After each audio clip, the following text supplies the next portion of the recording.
Praise the lord. నేటి వాగ్దానము 91వ కీర్తన 3వ వచనం. నాశనకరమైన తెగులు రాకుండా నిన్ను రక్షించను. వేటగాని ఊరిలో నుండి మమ్ము విడిపించుము.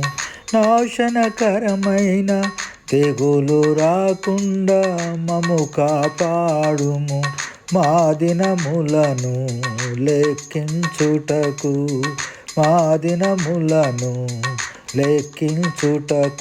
నీ ప్రేమతో మాకు నేర్పించుము.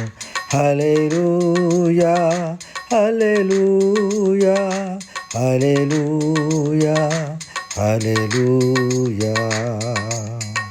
దేవా, నాశనకరమైన తెగుళ్ళ నుండి, వేటకాని ఉరిలో నుండి మమ్మల్ని కాపాడుము. యేసయ్య అతి శ్రేష్టమైన నామంలో ప్రార్థిస్తున్నాము తండ్రి. ఆమెన్.